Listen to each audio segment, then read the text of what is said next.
por esta intervención tan precisa y tan breve. Ahora tenemos preguntas y respuestas de nuestros miembros. Vamos a destinar ahí unos 20 minutos. Y por favor, sean breves y concisos. Es una pregunta, no una declaración lo que tienen que hacer. Así pues, hagan sus preguntas de forma precisa, digan a quién se dirigen y no se enrollen. Tenemos una lista abierta y nuestra primera oradora es Emma McLaren. Muchas gracias, presidente. Y bueno, gracias a todos los ponentes. Mi cerebro está empezando a dolerme al intentar analizar cualquier posibilidad jurídica que tenemos para una resolución. Lo que queda claro es que necesitamos tener una protección para los inversores, de alguna forma. Y no es una solución simple decir, pues no lo tenemos y ya está. No, necesitamos esto y por las estadísticas que hemos visto esta tarde, los inversores de la Unión Europea son los que más utilizan este tipo de facilidad. Entonces, tenemos que ver cómo podemos aprobar esto, incorporar las sugerencias que hemos escuchado esta tarde para mejorar el ISDS que ya tenemos y asegurarnos de que los ciudadanos siguen teniendo las protecciones de las que disponían y estas protecciones se mejoran. Mi pregunta es en cuanto al acceso limitado para las pymes a este mecanismo de protección. Algunas soluciones complican más el proceso, lo prolongan más y esto lo aleja de según qué colectivos que también merecen esta protección y también tendrían que ser incitados a invertir. Así pues, estaría bien que pudiéramos explorar cómo conseguir una continuidad de apelación y mejorar también la dirección hacia la que se encamina Z y el texto. Yo querría hacer una pregunta al último ponente que ha sugerido que necesitaríamos trabajar más con el ISDS para borrar cualquier percepción pública de un sesgo hacia los inversores. Tendríamos que saber cómo podríamos evitar cualquier tipo de laguna en muchas áreas. Pero quizá pueda ser usted más específico en cuanto a este tema, más allá de decir que esto tiene que estar basado en la Unión Europea, tiene que tener su sede en la Unión Europea. Gracias. Gracias. No haré ninguna declaración y preguntaré, lo prometo. Representante de la Comisión Europea, cuando dice que en la consulta pública hay respuestas bastante escépticas, ¿puede confirmar usted que el 97% de las respuestas son negativas de cara al ISDS? De 150.000 hace por lo menos 145.000, es mucho. Otra pregunta. Todos estamos de acuerdo en cuanto a que hay que proteger las inversiones y todos consideramos que esta protección en algún momento puede llevar a poner en tela de juicio una decisión a nivel federal, estatal o municipal. La pregunta que se plantea aquí es ¿quién puede juzgar esto? ¿Se trata de abogados? ¿Se trata de tribunales privados? ¿Se trata de la jurisdicción nacional? Esto nos lleva a la pregunta del conflicto de interés, la cuestión del conflicto de interés. La señora Bytons, que ha hablado como profesora de Derecho, que ha asesorado a una serie de gobiernos, podrá quizá contarnos que trabaja para el Consejo Europeo de la Industria Química para ayudarlos a desarrollar una campaña pro SDS. El representante de la UNCTAD, ¿podría decirnos de estos 4.000 acuerdos de inversión, más o menos, cuántos de ellos finalizan ahora mismo? Porque si tenemos que desarrollar una estrategia sobre las inversiones, entonces tendríamos que saber también cuál es el espacio, el margen de que disponemos para ello. Y a nuestro último interviniente quería preguntarle lo siguiente. Él ha dicho que hay 3 países con ISDS que verían su sistema jurídico afectado, Países Bajos, Francia y otro más. Entonces me gustaría saber en qué consistiría esta debilitación del sistema jurídico nacional. Muchas gracias. Señor Schussler. Muchas gracias, señor presidente. Yo tengo 3 preguntas. En primer lugar, se ha dicho aquí que el ISDS tendría que servir a incitar a la inversión. A mí me gustaría saber si hay alguna estadística de los 10-15 últimos años acerca de inversiones que no se realizaran entre Estados Unidos y los países miembros, donde no hubiera acuerdos bilaterales. No sé si hay estadísticas al respecto y si hay alguna relación también con otras razones que podrían llevar a que ciertas inversiones no se hubieran realizado. Esta pregunta la dirijo principalmente al representante de la Comisión, la señora Bettens. Me parece que hay algunas contradicciones. Por una parte, se dice que se tiene que agotar la vía nacional, pero esto está en el ISDS actual, pero la señora Bettens y el señor de la Comisión también han dicho que las jurisdicciones nacionales no podrían ser responsables de esto tampoco, competentes. Si no son competentes, entonces no podríamos imaginarnos que en el TTIP se tendría que acordar que los estados nacionales pudieran aplicar reformas jurídicas para que no haya una discriminación contra los inversores extranjeros. Y mi última pregunta en cuanto al Tribunal Comercial Internacional. Esto realmente, no sé, podríamos solucionar muchos de estos temas, porque parece que hay muchos tribunales que no son independientes y de esta forma nos libraríamos del tema. Ahora podría surgir el tema de que estos tribunales serían muy caros. A mí me gustaría saber si hay estadísticas acerca de cuáles serían los costes en comparación con los tribunales privados. Gracias, Heidi. Heidi Hautala. Muchas gracias, presidente. Bueno, yo creo que hemos escuchado ideas muy interesantes acerca de cómo podríamos tener un ISDS mejorado. Pero me gustaría volver sobre lo que ha dicho el señor San. Tengo una pregunta para él. Ha hecho usted un comentario interesante en cuanto a que los mecanismos de resolución de litigios no se tendrían que separar de las estipulaciones sustantivas del acuerdo.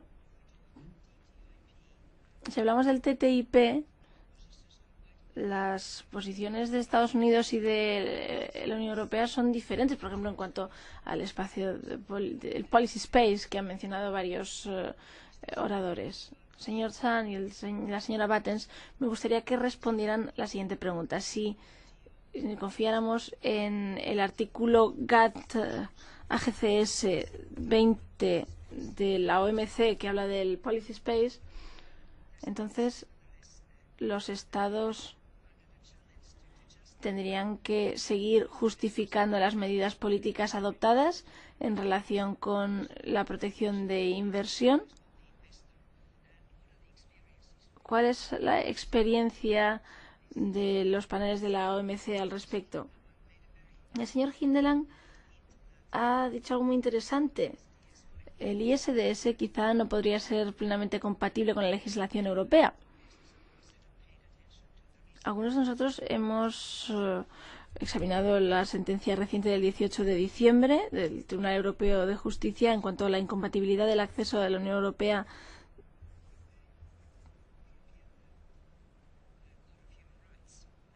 y del Tribunal Europeo de Derechos Humanos. ¿Hay algún principio jurídico o algún enfoque jurídico que podría derivarse de esta sentencia? Y quizá podría ser lo mismo con el ISDS, podría ser el mismo caso. Señores y señores, colegas, sean breves. Tenemos 7 otras intervenciones. Señor Sico. Gracias, presidente.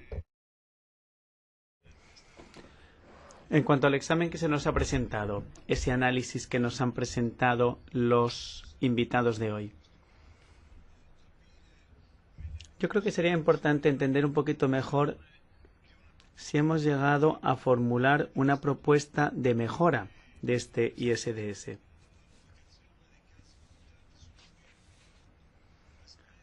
porque teniendo en cuenta los pocos casos a los que se puede aplicar y la respuesta que se suele dar en los casos.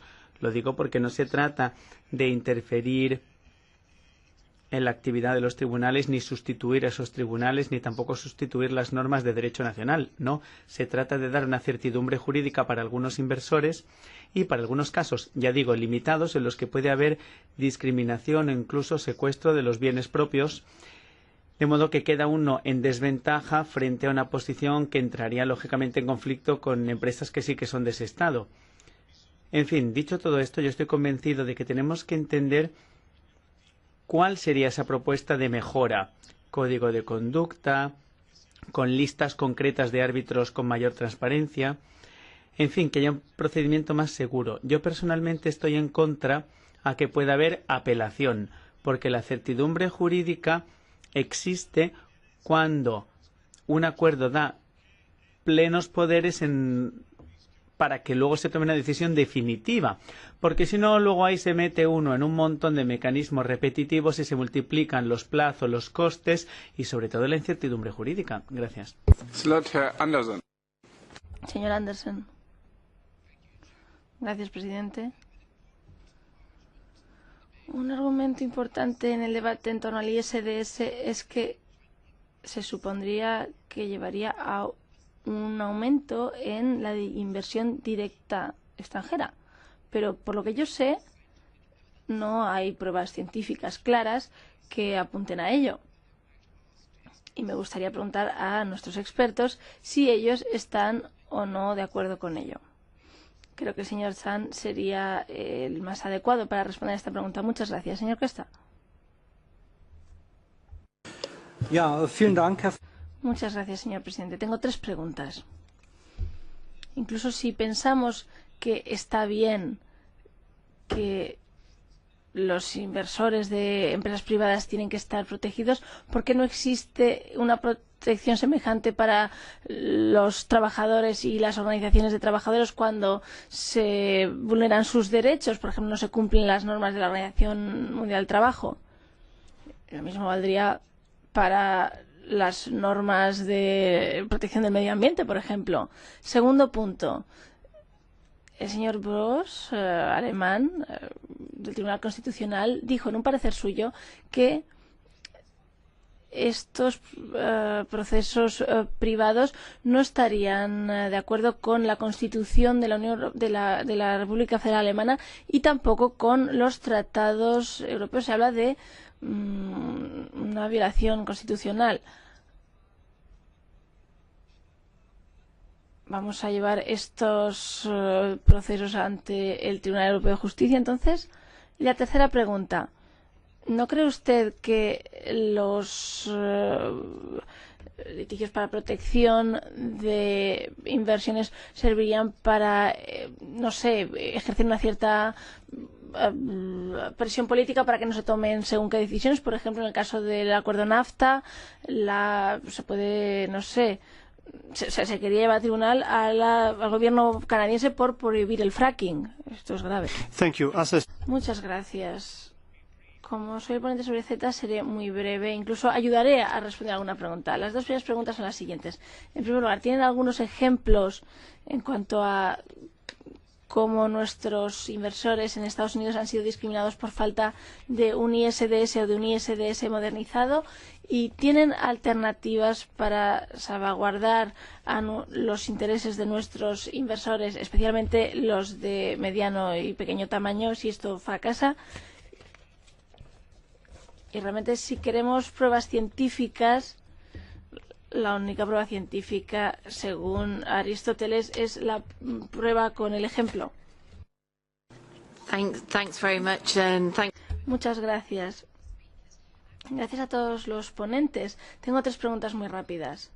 En cuanto al equilibrio entre costes y beneficios del que se ha hablado aquí, no se hablaba del coste del enfriamiento normativo, que sabemos que, por ejemplo, en el caso del empaquetado simple ha sido importante en algunos países. Entonces, ¿cómo se podría incluir esto? En segundo lugar, hay toda una serie de países que han decidido orientarse de manera diametralmente opuesta y alejarse de este ISDS o han cerrado acuerdos sin el ISDS, incluyendo Australia con Estados Unidos.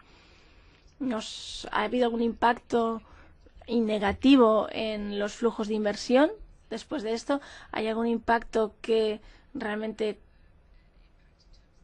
constituya una diferencia importante para la relación comercial? Y en cuanto al TTIP y el ISDS, nadie lo ha mencionado, pero Estados Unidos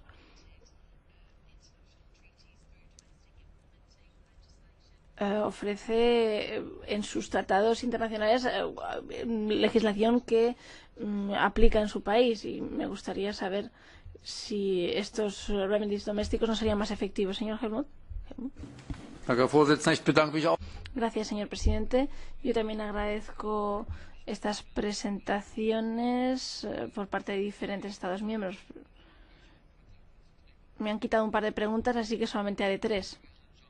Señor Zan,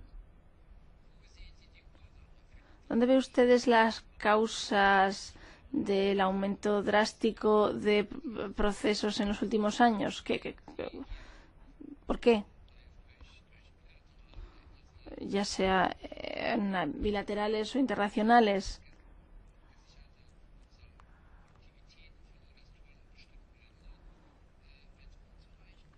Parece que las protecciones para las actividades de los inversores en otros países serían insuficientes. ¿Por qué se tiene que utilizar tanto este órgano de resolución de litigios? Y esto para tener un poco una idea de la práctica económica. Al señor Schlegelmilch, England ha dicho que en el acuerdo, no, en el órgano de protección, no, en los párrafos destinados a la protección, etc., no se incorporaría lo suficiente la legislación nacional y que las formulaciones son muy vagas. Este es un acuerdo finalizado. Esto quiere decir, ¿qué hacemos con esto? ¿Qué hacemos para que en el futuro esto no lo tengamos que vivir en realidad? Y al señor Jan también quería preguntarle cómo ve la construcción de un tribunal semejante. ¿Cómo llegaríamos ahí?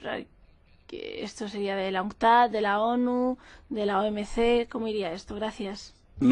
Estimados colegas, en principio deberíamos cerrar ahora la primera sesión porque deberíamos ser justos en relación con el resto. Así que, por favor, muy breves. La señora Keller y luego otra intervención más, pero las últimas y muy breves, por favor. Sí, gracias. Usted mencionaba que como abogado puede darnos una visión práctica de hasta qué punto se puede desde el punto de vista práctico actuar en una empresa jurídica de un bufete. No sé cuál es su experiencia, pero en muchos casos las posibilidades dependen de los ingresos. Y lo mismo que decían los anteriores oradores. No sé muy bien a quién dirigir la pregunta, pero yo me pregunto si damos más el derecho a poder llevar a los gobiernos ante los tribunales por discriminación. Yo veo también muchas personas que están recibiendo un trato desadecuado a nivel de derechos humanos y no tienen ninguna posibilidad de recurrir contra los inversores, incluso si son europeos. Y muchas veces se dice, bueno, es el gobierno quien es responsable de protegerles. A ver, yo no digo, no sé, que quizá no se pueda hacer lo mismo para los inversores y tener algunas ideas al respecto. Luego, ¿cree que es justo decir que ya que la Unión Europea tiene la mayor parte de los casos, deberíamos protegernos más? ¿Eso es algo positivo o está evitando que muchos otros países puedan desarrollarse más en ese sentido también? Y luego, ¿cómo puede ser que tantos casos de ISDS no sean conocidos? Se ha dicho que se estaba avanzando, pero, por ejemplo, en el acuerdo con Canadá decía que había algo en la línea, pero que no estaba de conformidad con los tratados. ¿Cuál sería su respuesta? Última intervención. Gracias, presidente. Gracias a los 4 oradores que han sido de extremo interés. La cuestión es no si hay que proteger a los inversores, sino cómo hacerlo. hay varias vías. Una, la de la comisión, el arbitraje entre inversor-estado, otra, arbitraje internacional entre estados y la otra vía, la justicia nacional. Nadie ha defendido la solución número 2, por lo tanto, paso página. Los tres primeros oradores, sin embargo, se han dedicado sobre todo a la solución de la comisión y se han decantado a su favor. Eso me lleva a plantear dos cuestiones. La primera, el señor Zahn, ¿está realmente a favor de esta solución del arbitraje entre inversor-Estado? Porque parece que marcaba ciertas dudas al final de su intervención a la hora de defender dicha posibilidad. Y otra pregunta al profesor Indelang. Si lo he entendido bien, él optaba más por el modelo de jurisdicción nacional y desearía mantener la competencia del Tribunal de Justicia de la Unión. Pero deja cierto espacio también al arbitraje y confieso que no he entendido muy bien cómo lo articula. Así que la pregunta del profesor Delang, ¿qué lugar ocupa el arbitraje en su vía? Muy bien, pues ahora los expertos tienen 3 minutos cada uno. Señor Schlegelmilch. Gracias, haré lo que pueda. Rápidamente, señora McClarkin, pymes. Yo creo que ese es un punto importante. En Canadá, las pymes tienen ya posibilidad de limitar el arbitraje para facilitar y tener un coste menos oneroso. Señor Jadot, sobre las consultas, es cierto, 145.000 personas decían no nos gusta el TTIP, no nos gusta el ISDS, eso es evidente. En cuanto a la imparcialidad y cómo podemos garantizar que no haya conflicto de interés, pues justamente querríamos un sistema en el que no haya conflictos de interés y ahora la normativa no lo consigue del todo. Así que hay que crear un marco en el que todo el mundo tenga las cosas claras cuando opte por el arbitraje. En cuanto al tema de los tribunales nacionales, muchísimas preguntas también en relación con lo que es el papel del Tribunal Europeo de Justicia.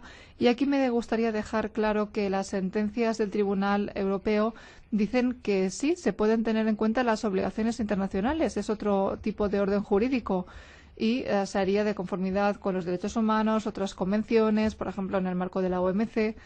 Aquí de lo que se trata es de que estos tribunales, como se decía, no se fijan en el derecho de la Unión Europea, sino en el internacional. El Parlamento tiene que tener en cuenta también qué obligaciones internacionales se tienen en cuenta ahí. Luego, estadísticas, ISDS, el coste, ver si aporta inversiones o no. La primera cuestión es que las inversiones dependen de muchas cuestiones, de la tasa de cambio, del régimen fiscal, etcétera, etcétera. Si nos limitamos al hecho de ver si estos acuerdos atraen inversiones o no, pues no sería la vía del todo adecuada para plantear las cosas. En cualquier caso, sí ofrece una garantía adicional si hay algún problema, y es un poco lo que se mencionaba, el caso en Argentina y otros. Por ejemplo, en el caso del gas ruso, pues también es algo que se tuvo que tener en cuenta, esa compensación de 30.000 millones de euros o algo así, pues bueno, pues también. No se dice que... es verdad que en Estados Unidos, por ejemplo, ha negociado con una serie de estados esas posibilidades porque es una cuestión que da más tranquilidad a los inversores. Otro punto, el coste del Tribunal Internacional. Es un punto importante porque no tenemos una idea de cuál sería el coste, francamente, así que deberíamos contemplar ese hecho, pero una vez más es una cuestión secundaria. Primero habría que ver si queremos un órgano de estas características y luego yo creo que habrá que sopesarlo adecuadamente porque es cierto que solucionaría gran parte de los conflictos de interés de los que hemos hablado hoy. Señora Medens, bueno, pues no voy a responder a lo que ya ha sido abordado, pero sí decir que hay una serie de preguntas dirigidas a mí en concreto. Y en cuanto al conflicto de intereses, es verdad que deberíamos abordar esa cuestión con mucho detenimiento. Habría que hacer una lista de árbitros en los que uno confía una lista de árbitros aceptados, por así decirlo. Pues algunos quizá solo querrán juristas, otros profesores, académicos, etcétera. En cualquier caso hay que debatirlo de antemano. Preguntas sobre tribunales nacionales. Yo creo que estaría muy bien que los tribunales nacionales empezaran aplicando el derecho internacional, porque algunos no pueden hacerlo en sus propios sistemas nacionales. Algunos sí se los permite, pero tienden a no hacerlo. Y lo vemos en países europeos, incluso el Tribunal Europeo de Justicia sí que sabía. En cuanto al espacio de las políticas y la comparación del artículo 30 del GATT y la OMC, es verdad que sí sería posible incluir ese tipo de justificaciones. Algunos tratados, no los europeos, pero algunos tratados ya lo hacen, así que funciona de la misma manera que funciona para la OMC. Lo de los grupos de derechos medioambientales, consumidores, etcétera, estoy totalmente de acuerdo. Como dije, creo que deberíamos darles más voz en este tipo de casos, más participación, y que también puedan hacer demandas por su parte, pero esas demandas requerirían redefinir un poco el sistema. Yo estaría a favor, pero es mi opinión personal, así que no sé si es algo viable a nivel político. ¿El ISDS sí contribuiría a ejercer presión política? Yo creo que las ONGs, las empresas y otras partes implicadas ya intentan presionar a los políticos cuando pueden y como pueden. Así que efectivamente sí, se podría utilizar como una vía para aplicar presión política cuando haya algún tipo de amenaza. En cuanto a otros países que se alejan, bueno, pues Australia se ha alejado del ISDS en su momento, pero ahora está acercándose otra vez, lo ha incluido en sus tratados. También ha habido un cambio de gobierno, hay que decirlo, así que quizá luego, pues cuando haya otro gobierno, volverán a cambiar de opinión.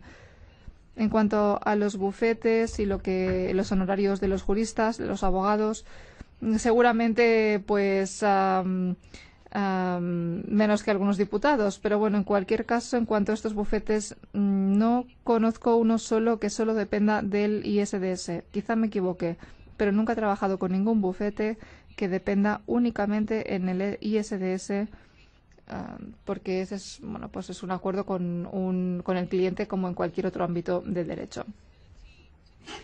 El gobierno tiene la responsabilidad de definir esas cuestiones por las que me preguntaban, pues sí, hay que tenerlo en cuenta a la hora de legislar. Y finalmente, los casos que no se conocen de ISDS, ya como dije, hay que tener más transparencia y el resultado muchas veces sí se conoce, pero no mientras se realiza el proceso. Ahí sí habría que aportar mucha más transparencia. Señor Zan, gracias. Tenía 7 preguntas dirigidas a mí, así que intentaré ser breve. En la primera pregunta,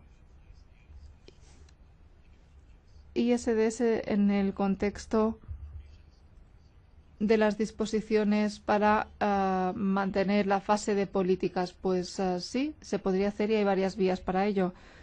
Uno, se puede introducir en los tratados, en el preámbulo, los objetivos, también en el cuerpo, en el articulado. Se pueden incluir también, por ejemplo, la parte de ejecución de los tratados. Así que esas disposiciones como la preferencia para la protección de la salud, de la seguridad, leyes medioambientales, desarrollo sostenible, se podría incluir en el preámbulo del tratado, también en el articulado. Pueden también estar, por ejemplo, en el tratado una serie de disposiciones para cubrir potenciales medidas en los servicios y otras medidas políticas. También podríamos tener excepciones generales para la protección de la vida animal, de las plantas, etcétera. En fin, hay varias vías para proteger ese espacio de las políticas y la manera en cómo se puede regular. Eso se podría también hacer a través de los tratados, en cuanto a los objetivos, la estructura, la ejecución, etcétera. Otra pregunta. Los tratados de inversión, los flujos, SDI, etcétera. Bueno, pues ya se mencionaba un poco esa cuestión. La política de seguros para los inversores están ahí. Y también es importante tenerlo en cuenta para aquellas relaciones de inversión con los países cuya gobernanza no es demasiado sólida. Y no solo en materia normativa y de inversión, sino también, por ejemplo, a nivel laboral, medioambiental, etcétera. Por lo tanto, en ese sentido también sería útil para poder mantener los intereses de todas las partes. Otra pregunta relativa a esa congelación normativa y cuál sería el impacto en esos flujos. El ISDS es solo un mecanismo que tienen los tratados de inversión. Es solo una pequeña parte de esos tratados.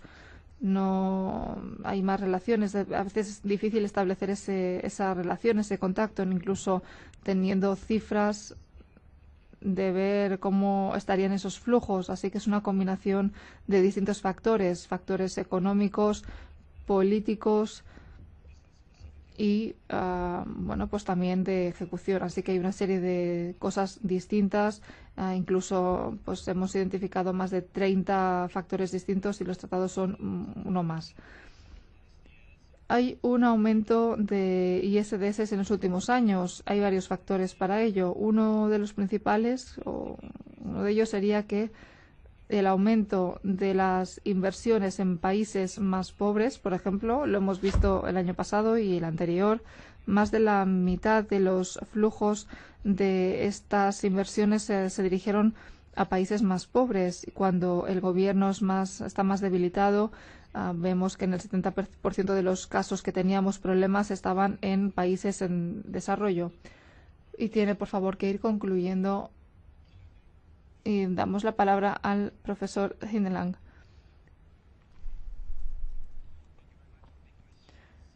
Sí, muchísimas gracias por las preguntas que me han dirigido. ¿Cómo evitar las percepciones de falta de objetividad? Bueno, pues para serles franco, para ello deberíamos crear un tribunal permanente con magistrados y una estructura conjunta. Si eso no fuera viable a nivel político, se puede diluir un poco esa percepción de falta de objetividad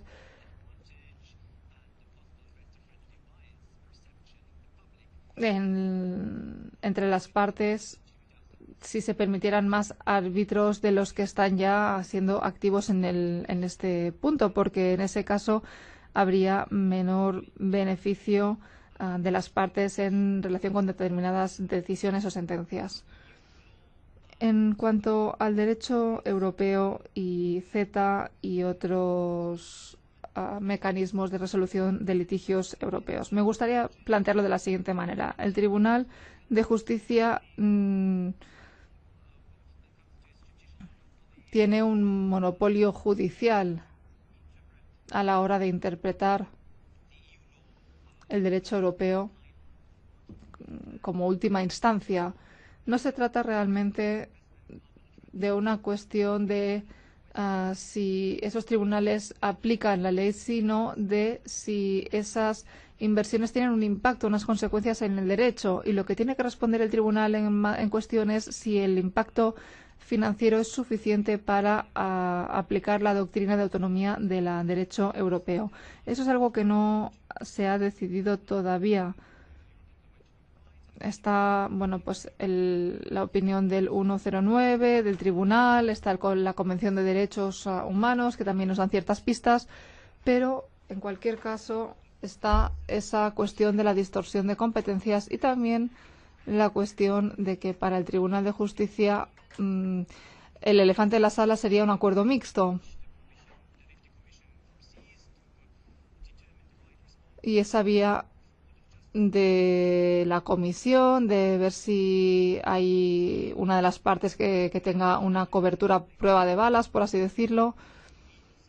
Habría que ver cómo se pueden desarrollar también los sistemas jurídicos nacionales en relación con el ISDS. Imaginemos que, bueno, pues hay una especie de buque, un crucero y luego pues un buque salvavidas. Pues el buque de crucero será mucho más sofisticado, habría un buen equilibrio entre intereses públicos privados, el sistema lo reconoce la opinión pública, etcétera. Y luego, en sistemas jurídicos desarrollados, aceptamos las decisiones de los tribunales internacionales en caso de que el Tribunal Nacional sea discriminatorio o no objetivo en algunos casos, como a veces se puede contemplar. Gracias a todos y disculpen sobre todo los de la segunda parte porque les hemos robado un poco de tiempo. Muchísimas gracias, señor.